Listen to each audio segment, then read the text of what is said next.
What is it we're talking about when people dialogue about religion, ritual versus spirit? If they sit there and say, I'm a religious person, or I'm a spiritual person, or I really like to embody the ritual, let's look at the metaphors of what these phases in our life and what it means to our existence.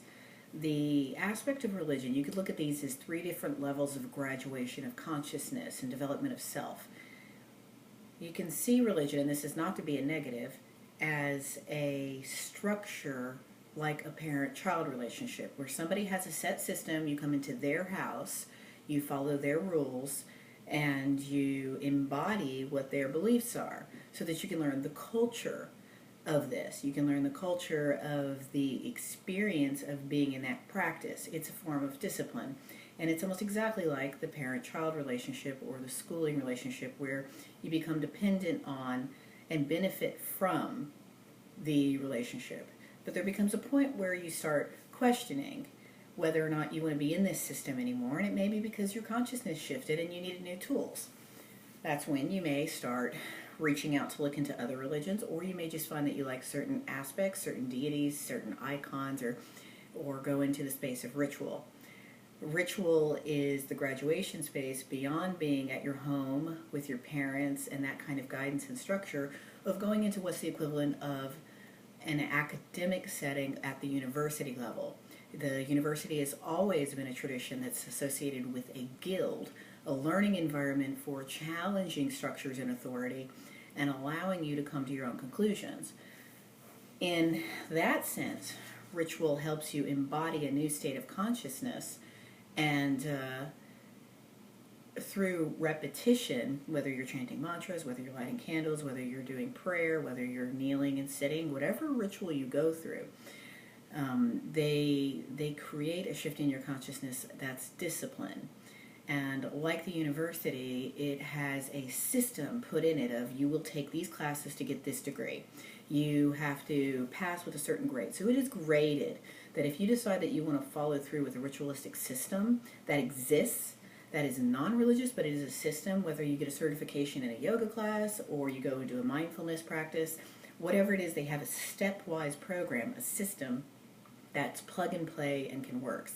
So the difference between the religion structure, the religious structure, is the parent-child, and as you've gotten more responsible and you don't need somebody to teach you structure and consciousness, where you can start questioning those things, you can create a ritual that's for you. And once you get beyond ritual, you can move into a space of spiritual embodiment.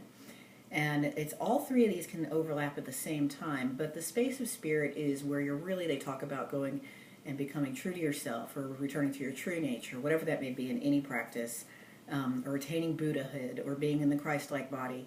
That all that consciousness, that when you know yourself and you know what motivates you, what intrinsically motivates you, who you are and how you are, that the spirit level of consciousness is that space where you embody the doctrine that is your truth.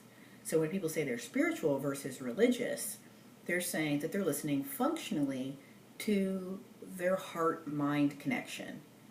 And they have an embodiment practice of self-mores, the morals that keep you accountable within a cultural construct that makes sense to them. And despite the fact that people think if they don't belong to a specific structured system that they're going to go into another level of societal, like there's a conflict with the culture, actually the people who drop into these multiple levels of embodiment all have a great code of moral embodiment. And so it's never, whether you're religious or spiritual, you follow this tradition or you don't, or you broke from your family's tradition and went into a different one. None of it really matters if your intentions are good. And one should be, like, every one of these stages should be honored. So in the first stage, when you're processing, you may go into a structure, or you may visit a structure later if you never had it. So religion serves a purpose to give you structure when you don't know how to make one, like getting a personal trainer at the gym. You're like, I don't know how to do this process. I'm going to go get a personal trainer and it's going to help me. Then you go into then you're going in, you shift as you transition, and you use ritual to change your consciousness and your emotional reactions to things.